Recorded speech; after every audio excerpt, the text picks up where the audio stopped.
Well, Cynthia, you were just talking about people wanting to increase those bubbles. There is some good news for those who want to get out and enjoy the outdoors, but there are some limitations. 850 parks amenities will be opening as of this weekend, including soccer fields, baseball diamonds, basketball, and tennis courts, but there will still be restrictions based on the need for physical distancing. Those spaces aren't supposed to be used for team sports unless those using them are from the same household.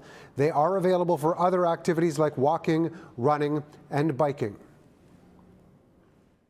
These facilities, therefore, are open for casual use rather than for team sports in that same spirit. If you arrive at an amenity in a park that is crowded, you should wait until there is enough space for physical distancing or return at another time. Again, it is a matter of common sense and personal responsibility. Now, much like her federal and provincial counterparts have done, Dr. Eileen Davila is now strongly recommending that people wear a face mask or covering where physical distancing can't be maintained. Places like elevators, grocery and retail stores, or on public transit.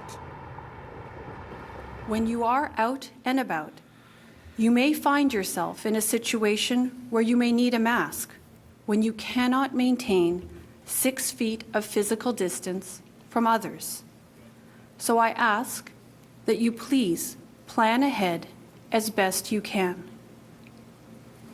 At this time, face masks or face coverings are not mandatory in Toronto. Some other big news from our streets today. City staff and police once again made their way to a couple of homeless encampments today. One at Lake Shore in Spadina, where they continued to clean up from where an area had been cleared last week.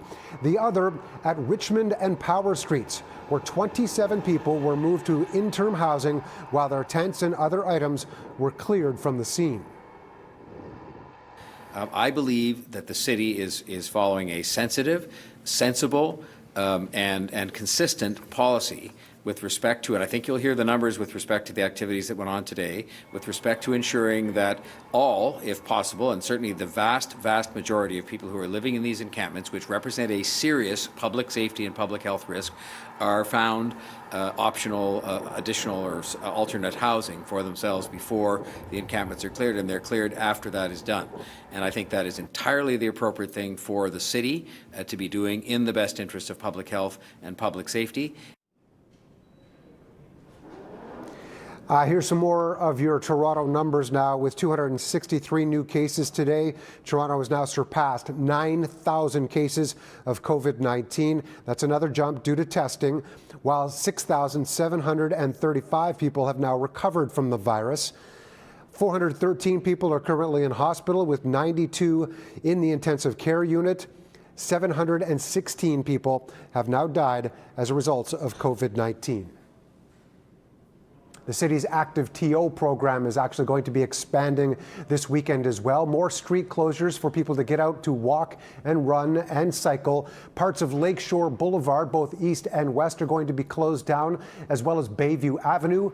More details on those from the city's website.